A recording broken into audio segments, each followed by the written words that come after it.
Good morning. It is Sunday, March 27th, the third and final operating day of SoundRails 2022, and by far the most ambitious day of the entire event, as not only am I operating on a layout in Olympia, which is probably about an hour and a half away, I also plan on visiting 3 other layouts this afternoon and evening. So, that being said, let's get some breakfast and make our way down there. So after a good hour's drive, we arrive at the Port Townsend and Southern in Olympia. So what you just saw right there, that lumber mill scene, was Union Mills. Over there's down below is Wabash with the main line up top. There's a little stock pen in the back there. I'll work that later. Down below you can see the town of Plum with its log reload. And there's the agent operator's desk. This is a TT&TO railroad, so we run off of timetable and train orders. There's another shot of Plum, which has another lumber mill in it. And then up top, that's the industrial district. And there is Chambers Prairie Yard, which is the main freight yard on the railroad, as well as the main engine facility. And that's really all there is to the main layout room. It's a simple but very effective design, in my opinion.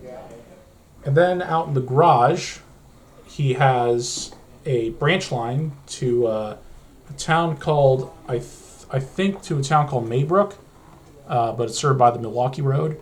And here are the 2 staging yards representing Centralia and Tacoma, respectively. And now here's a brief shot of the operator briefing. And the young man you can see in the picture there, that is Jacob Wright. He was down here with his dad, 12 years old, and he's already very involved in the hobby. So that's really great to see young people like myself and Jacob, really getting into operating and stuff like that. So great to see young people carrying the torch. So with that, it's time to run my first train, which is a Union Pacific local job that works Wabash. Basically works all the industries except for the coal mine. So that includes an interchange with the Milwaukee Road, as well as a team track, and I think 1 or 2 other things. But it doesn't work a whole lot of industries, but it does do a lot of work, and it has to dodge, scheduled trains and stuff like that. So here I am backing down onto my consist with the Milwaukee local coming out of Western Junction down below. And now I'm just showing you my train order form, got my clearance form, and there's my order. So now, if you know how timetable and train orders work, then you should have a pretty good idea of how this layout runs. And for those of you who are not familiar with timetable and train orders, I highly recommend checking out some of the other videos on YouTube that explain it much better than I ever could. So here's my train heading out of Chambers Prairie Yard, heading down towards Western Junction. Making sense? Yeah. Question is whether or not I'm catching the all the OSs I need to. Do the best you can. Yeah. And now I'm passing through the town of Plum. I'm saying I'm gonna come up, drop my clothes, and then you guys are gonna grab them and then put them. Yeah, you can just stick your keys anywhere up there. It's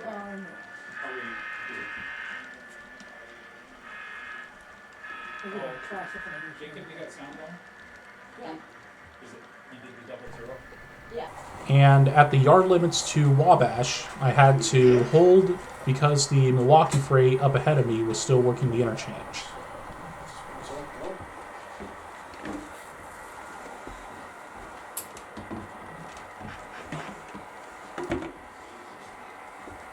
Are you using the blue side or the white side? Well, you need both sides, because the numbers, Right. So that's... I put that on there purpose. Okay, I'm gonna... However, once the Milwaukee freight cleared, I was good to head on into the siding at Wabash and begin my local work, whilst keeping a close eye on the timetable, making sure I wasn't in the way of any scheduled trains, and at the same time figuring out the best way to get my work done. So in these next few shots, you'll see some time-lapse photography of the local doing its moves, as well as some other trains that came by on this op session.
Well, I stand corrected. I actually did work the coal mine on this run, but it's not the dedicated train that works the mine. That is arriving at Wabash right now in its empty form with a Northern Pacific steam engine on the point, and it is being ran by Jacob. So once he's in the clear, I will be making my way out of Wabash, and my next work will be at Plum. There isn't really much of a plan you can put for that. Just, Rules class. I mean, it's pretty easy. So there's a core of people that are actually familiar with GPTL. We had Steve King come down here. Yes. Arkansas. Really, I'm just gonna pull my entire And all the people we had a total of 12 layouts. And 3 of us adopted it, and there was us in the front. Yeah. I have been looking at, and I intend ultimately to have that as an option in my kit bag. My PC panel will be, is that, getting an opportunity on as a reconditioned relay. Micro get through it. That micro get up in between. Well, this is either one of the panels that we played, the ones that Rod ordered we did before the jet took over the business. And they've been serious wiring rework that Seth Newman has done. So. But it'll be Seth's support that I'll rely on. And upon my arrival at Plum, I will be pulling a tank car from the oil dealer, as well as spotting a tank car. And then I'll be pulling and spotting a few cars at the lumber mill. And on this layout, there are particular spots that certain cars have to go on at certain industries. So if you see me jockeying around cars at the industries, that's why I'm doing that. Because the switch list said these have to go in specific numbered spots.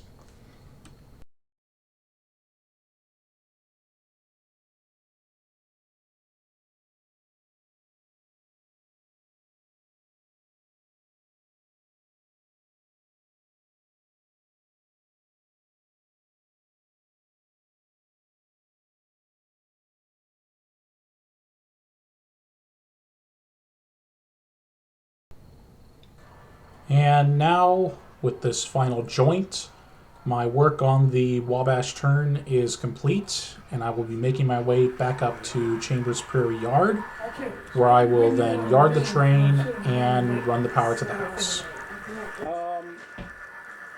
Okay, sure. OS Wabash? Oh, Plum, excuse me.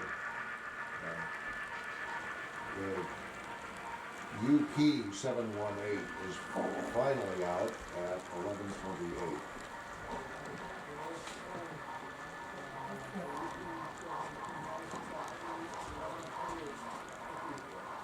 Operator.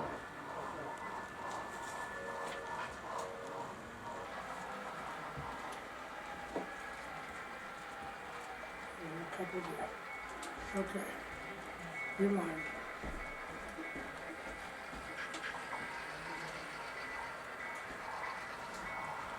Okay, watch the process.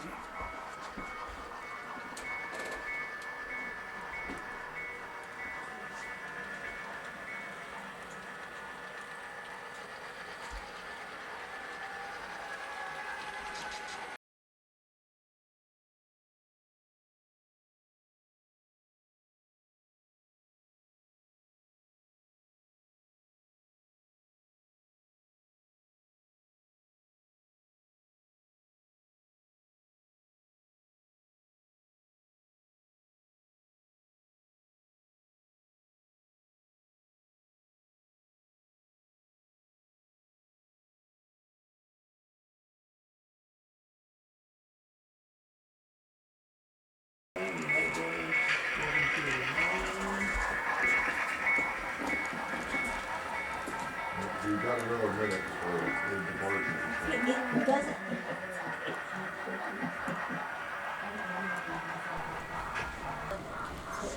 And now that my power is in the house, I thought I'd film this cool meet between a passenger train and a freight train, both hauled by steam at Western Junction. 1142, 1142. Operator out.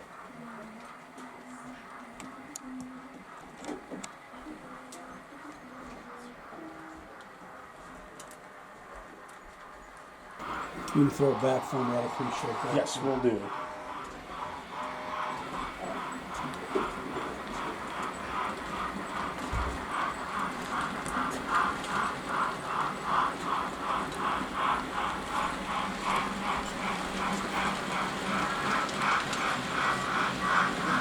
Slow down.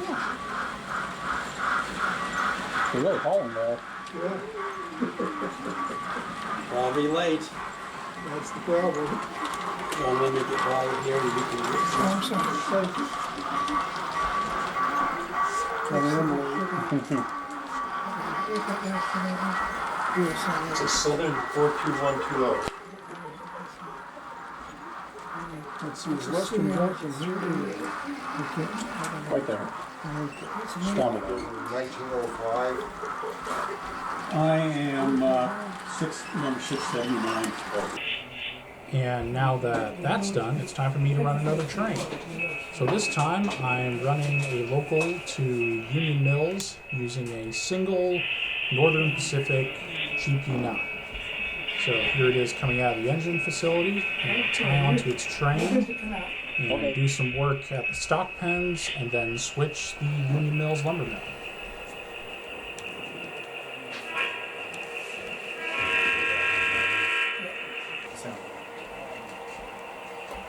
Pump on. Hurry up and wait, Bill. Yeah. Here's a scale you can use. Oh, it's like it's swing. This is a fun job because I can, most of the time, I You can can, you know, if you need watch the pencils or whole something, you can road. work them off or whatever. So here's the map that Okay. shows you all the spot numbers. My bad. Okay. So that's just that one, and then So I would say pull those or pull those, but don't pull them all at yeah. once. Okay, How's it going? Fine. you're good. All right, get my order. Okay. Thank you. Thanks. Yeah. Okay.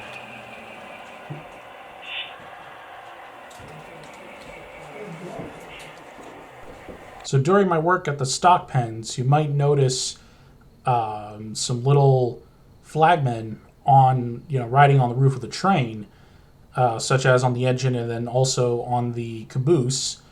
And that is something in timetable and train order. Basically, whenever you're working, like say an industry off the main line, you put out those flagmen to tell any trains coming by that you're working and they need to stop to be safe. And as you could see in that previous shot there was a train that came through, and those flagmen warned him that I was working, and everyone was safe. So, with my work done at the stock pens, I'm now arriving at Union Mills, and from here on out, I will basically be turning my train and switching out the lumber mill, pulling outbound boxcars and wood chip hoppers, and spotting inbound boxcars. So you'll see some more time-lapse video of that. I don't know if they had rules in those days. What do you want to do?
And with the mill switched, I am now pulling back out onto the main line for the trip back to Chambers Prairie Yard. So with this shot, I thought that was enough for this particular op session in terms of filming. I did run a few more trains, but they were mostly through freights that just dropped off a block of cars in the yard and that sort of thing. So thought all the interesting stuff had been filmed, so this is where I called it. But I have a lot more video of the other layouts I visited after the op session.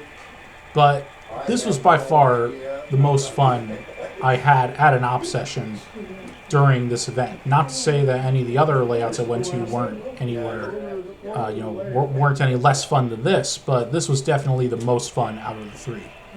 So with this train going, that was about where I called it for filming the op session. And up next, once the op session was over, I made a visit to Greg Wright's Consolidated Republic Mining Company Railroad, which is in 1/32nd scale indoors. So the track is HO gauge, but all the trains are 1/32nd scale. So he's basically modeling like a 2-foot or 20, 30-inch gauge tramway, essentially. And as you can tell by the name, the Consolidated Republic Mining Company, this is a mining layout. Basically, it runs copper ore down from the mines to the concentrator, and then runs the processed ore to the standard gauge interchange with the Milwaukee Road. So that was the concentrator right there. This is Greg Wright's patented flat helix that adds length to the run. Here's the interchange with the Milwaukee, and another sort of staging yard and siding over here. So now that the tour's done, we decided we would run some trains to get on video. So first, another gentleman that was at the open house with me decided to run this empty ore train up to the mines.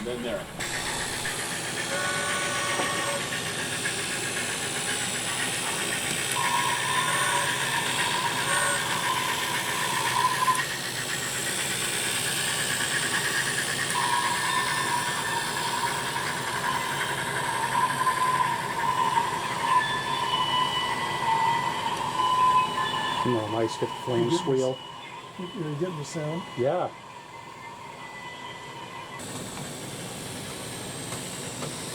There you go.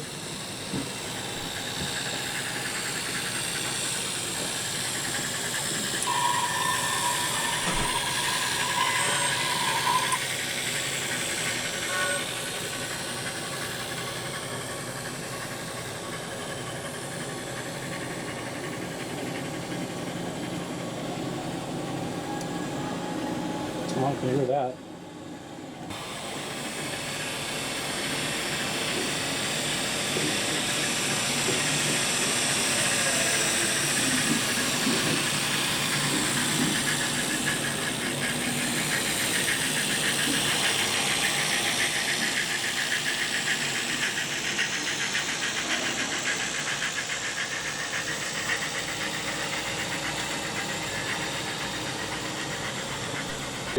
And then next, I picked up a block of empty ore cars with this interesting little Shea or Climax engine at one of the mines. Paul has got a similar concept with the different plan.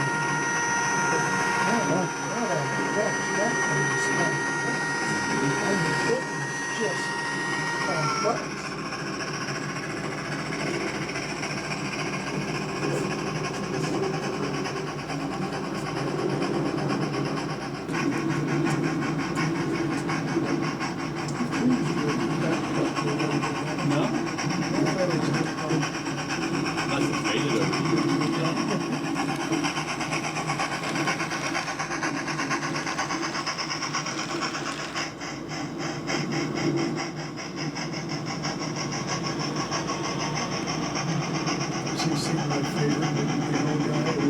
So he's back there, he's sitting back there.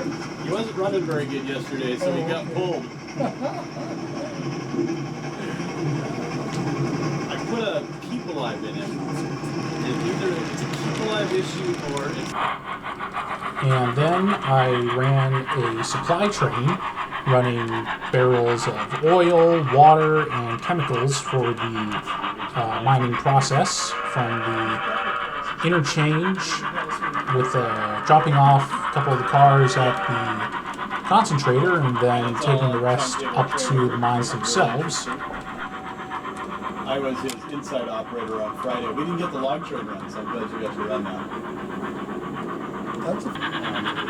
Got hired ahead about a month of fun early on. My dad got sick down in Yuma. So we spent a lot of time between November and March November of 19 and March 20 in Yuma. Got him into assisted living just the next day. It's nice to not have to deal with the pandemic here. It would have been really almost impossible to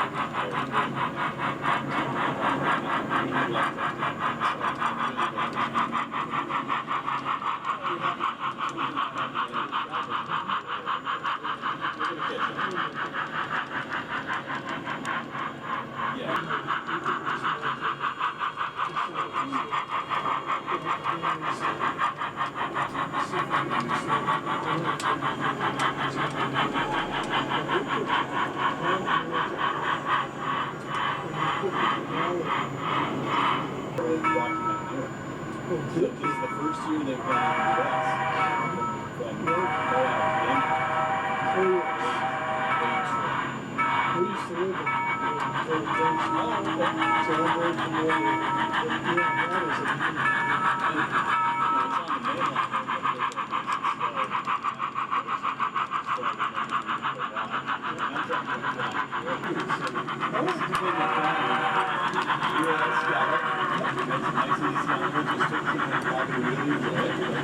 we had to cancel, but we're now looking at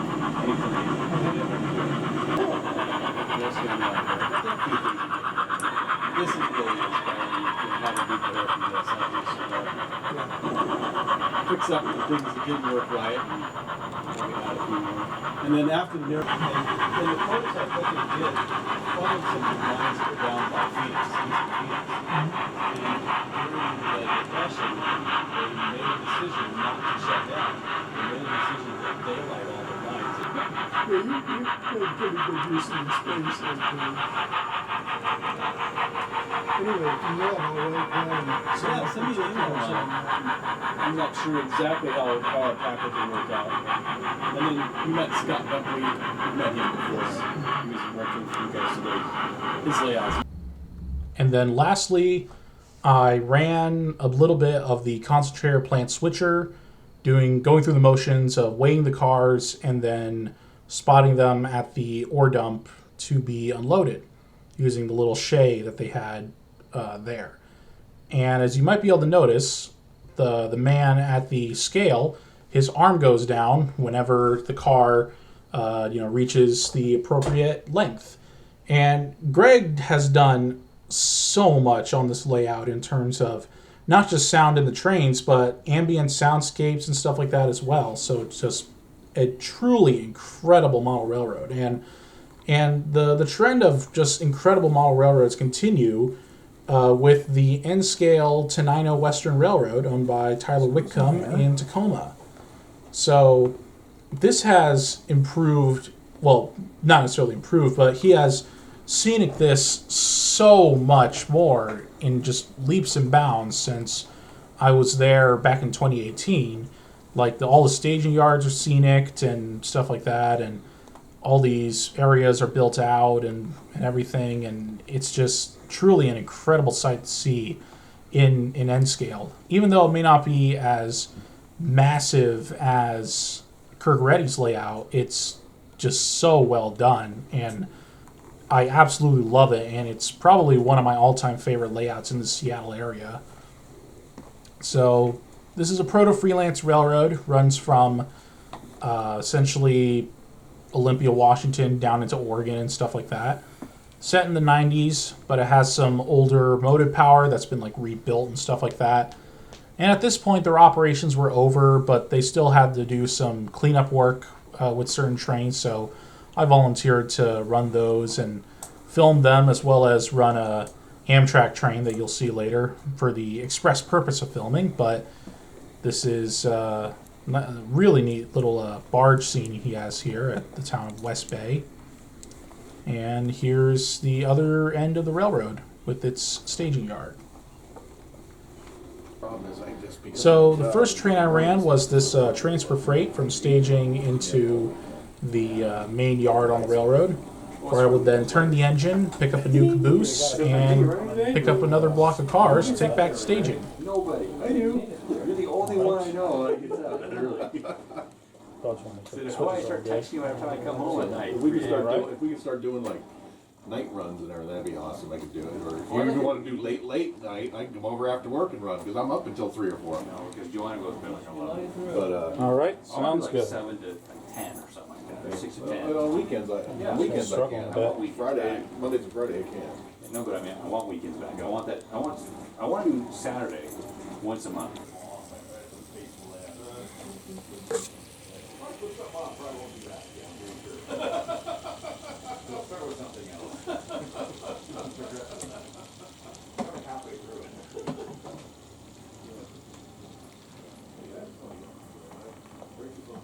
And Well, now the weather's gonna turn nice, and the reason I.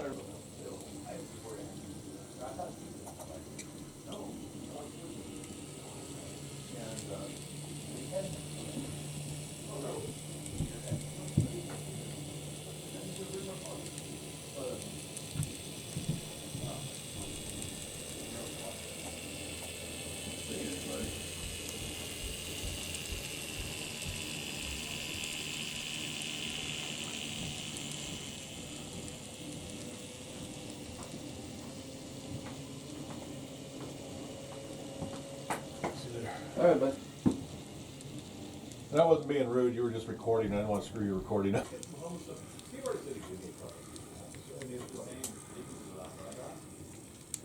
Yours is Bill, isn't it? No. Yeah, he didn't have time to sleep. Well, it got him back though. He texted me one side. of course, it's not an order either. What's going on? Bill? Actually, Mike, this is your doing, isn't it? All I did is park the train on.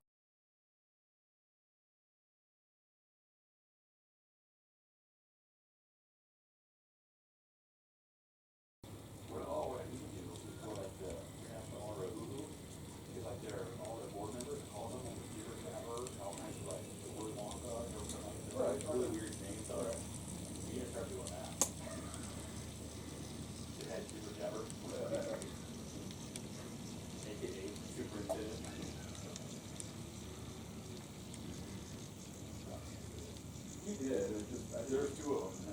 Okay, yeah, see, if you did, I just didn't read it, I just saw the tape, it just.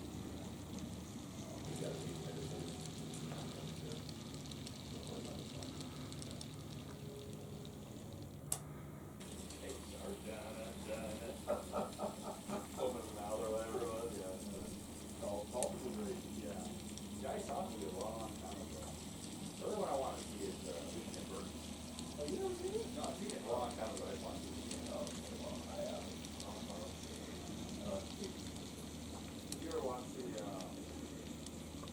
railroads? Hell on Wheels? But I'm taking, after May 12th, I'm taking 6 to 8 hours. Straight off, and then I'm not going back to UP. Okay. So I should have time to hang out or whatever, or sell some trains. I'll be looking for another job, of course, in the meantime. If it works for the work, I should go to work at Costco or something. But I'm done with UP. Yeah, you haven't heard of, heard anything in Tacoma? Yeah. No, and it usually takes six months. Oh, yeah. So, And then once that freight train arrived back in staging, Tyler let me run his Amtrak train so I can get some good beauty shots at the various scenic locations along the railroad, such as this bridge scene right here.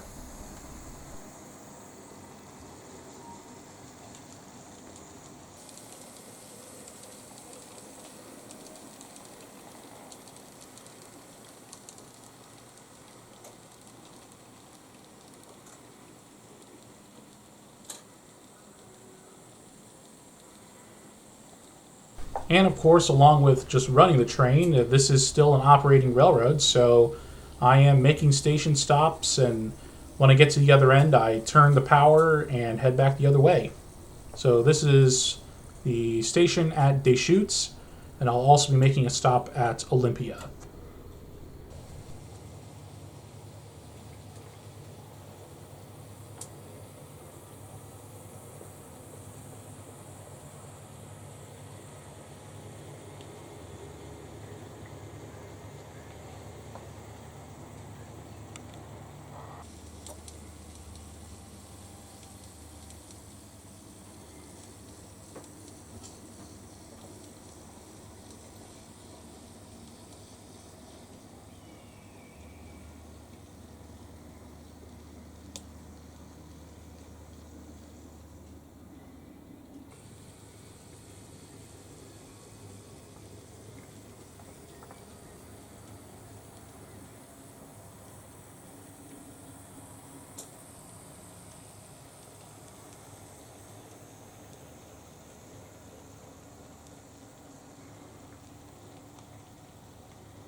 good thing Mike's not here. He would have definitely had a comment on that.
So as the Amtrak train makes its way back over the bridge and back into staging, that concludes my coverage of the Tenino Western Railroad.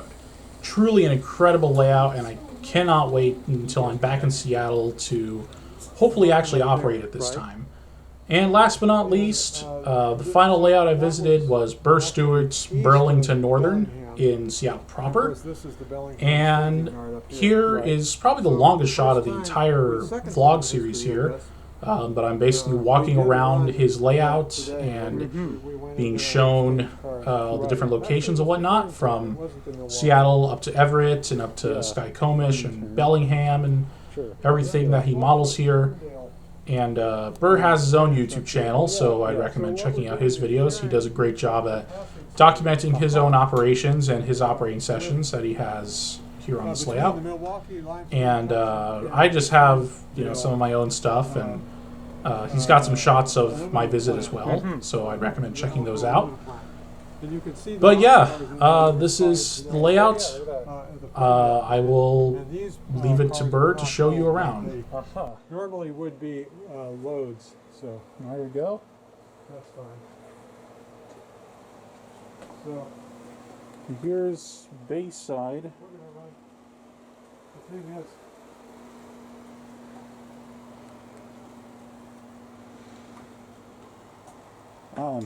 Here's that. Oh, where'd that double dome narrow gauge tank car come from? I don't know. It's a brass car I've had for many years. Oh, okay. So it probably came from a swap meet. Probably. Yeah. Right.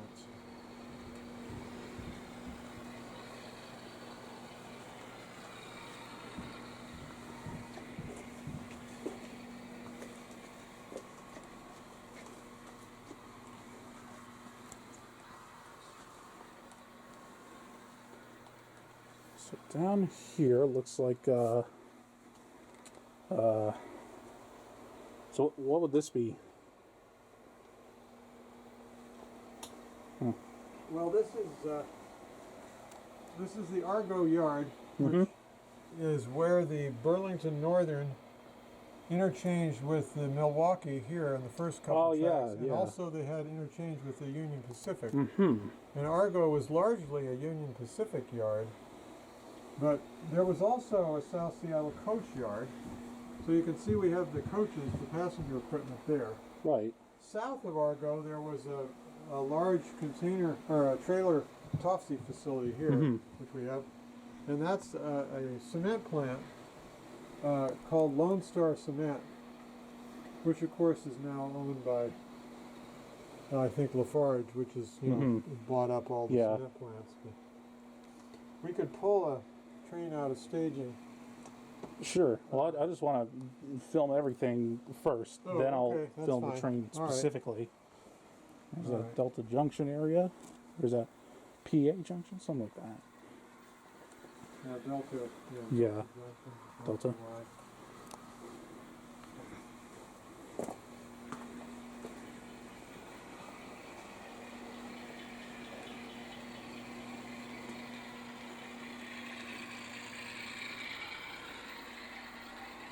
Oh. You got the UP down here as well, it looks like. Yes, so this is the UP transfer train. That goes through a Lego scene. This is Harbor Island or Lego Town. And where the UP transfer train is, that area is going to eventually become West Seattle, where there was a Burlington Northern Yard. And I'm going to build the steel mill over here. There's a Bethlehem steel mill. Right. It's going to be located here. It'll be a sit-down job. Wow. That'll be really interesting. All right, and so Lego Town will eventually be converted into Harbor Island. Okay. So, going up the stairs here. Oh, look at that north portal. There's this whole thing over here. Now, on the upper level, this is the concrete branch up in the Cascade Mountains, where there was sawmills and things, and there was a concrete mill. And down in the lower level is the downtown Seattle Industries, which we call the chrome collector because they used to run into automobiles all the time that were parked too close to the track. Yeah. So the crews would come back with fenders hanging off their equipment. So they called it the chrome collector. The chrome collector, nice. So, Was that the? And this is the grain terminal. Oh, yeah. In Pier 86 in downtown Seattle. Mm-hmm. 4 million bushel grain terminal. Oh, wow. And this is supplied by some of the earliest unit grain trains that the Burlington Northern. Oh, developed. yeah. And this is Stacy Street over here? Yeah, this is Stacy Street in the middle. Oh, And okay. this is the waterfront yard, which was also called the Watcom Yard at one time. And that's Which was Milwaukee territory? It's shared between the Milwaukee and the BN. So Mm-hmm. the Milwaukee will use this when they're pushing cars onto the barge, Mm-hmm.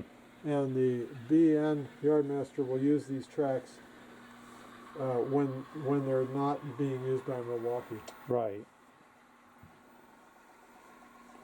All right, well, I guess without further ado, I say we run. So the first train we decided to run was a Burlington Northern transfer freight running from South Staging up to the yard at Everett.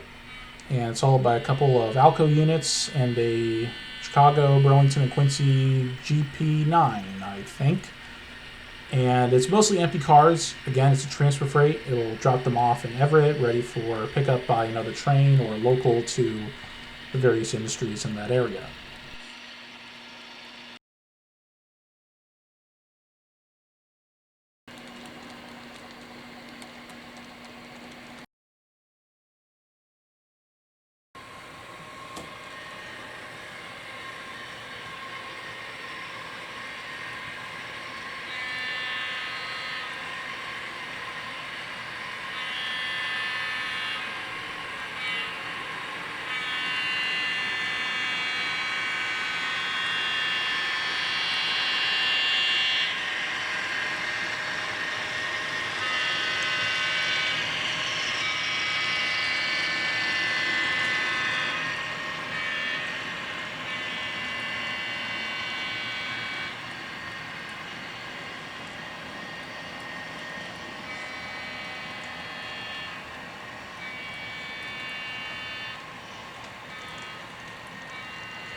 So does this guy go to Bayside or Delta?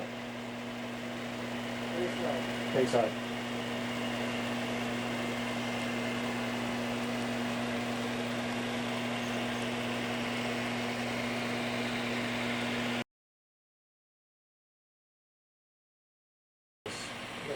Yeah, like South Yard 1. Yeah, okay. You want to terminate it here? Isn't that what it's supposed to terminate? Yeah. Yeah, we'll terminate there.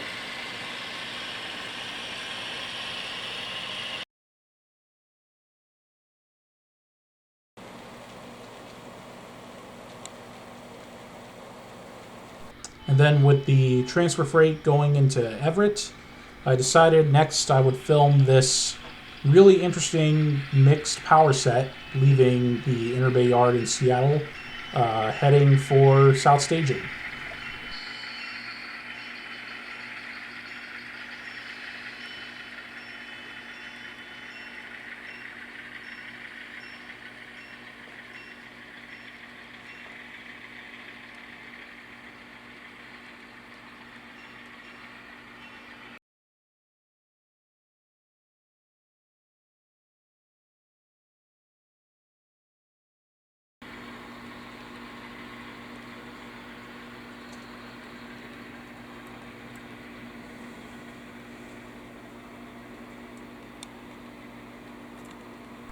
And then once that was done, I noticed the Pacific Zip was ready to head down from Skycomish back into the Seattle area.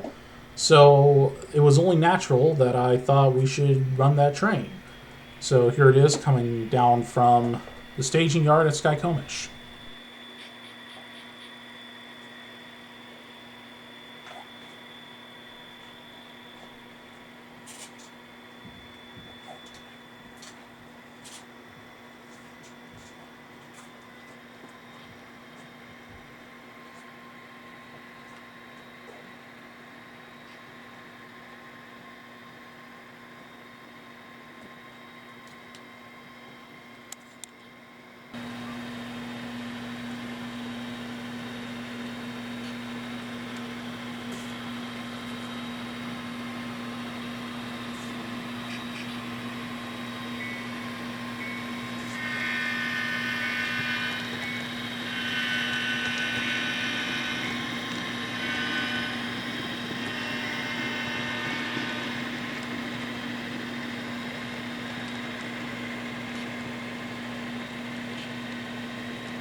So probably my favorite parts of Burr's layout has to be this bridge scene, loosely representing Delta Y, as well as the really interesting, way the track kind of clings to the wall on really thin benchwork as it's coming down from Skycomish. But I really like this shot of the Pacific Zip going over the steel bridge here.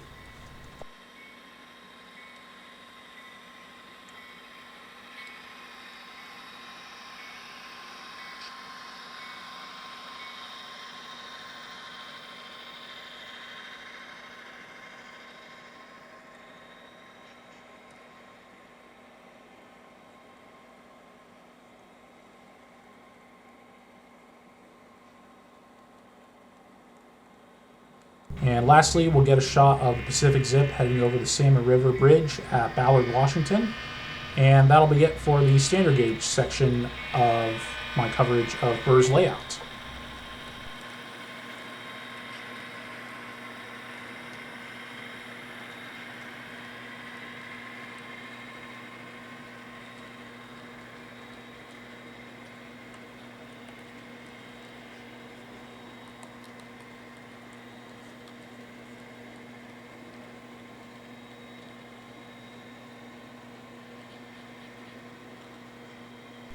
So along with his Burlington Northern standard gauge, he also has a section of narrow gauge on his railroad as well.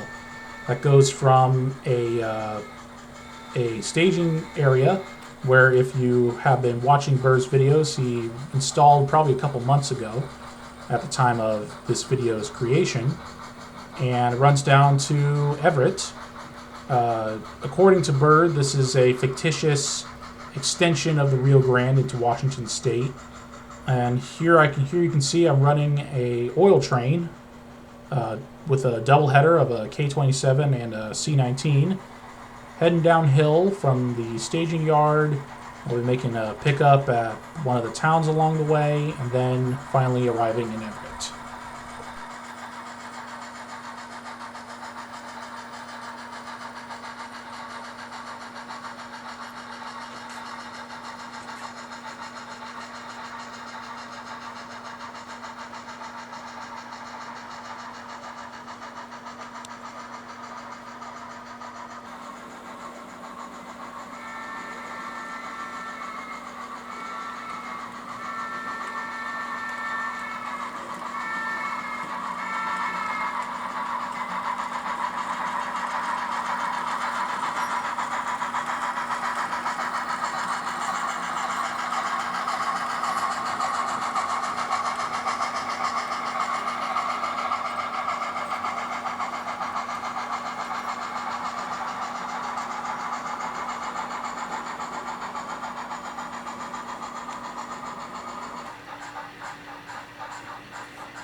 Let's see.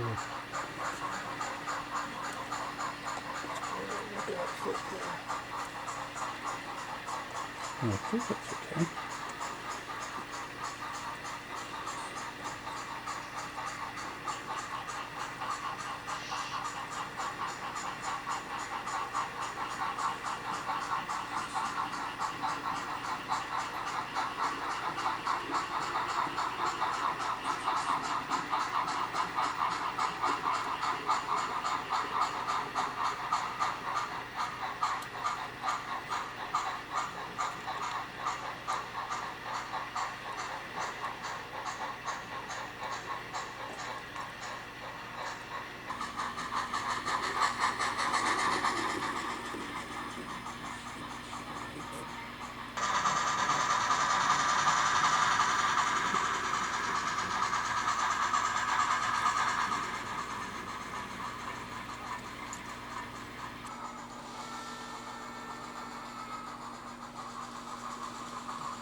And so, with the oil train arriving in Everett's Delta Yard, that concludes my coverage of Burr Stewart's layout and also my coverage of SoundRails 2022.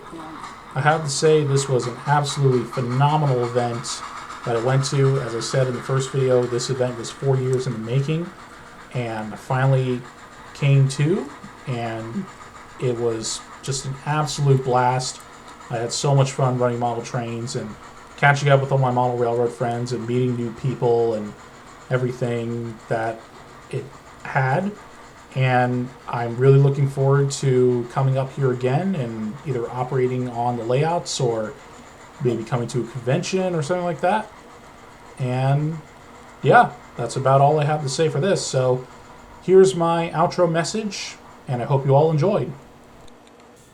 Well, here I am in the hotel room. It's about 10 o'clock at night. I just got back from visiting Burr Stewart's Burlington Northern Model Railroad. And yeah, that pretty much does it for SoundRails.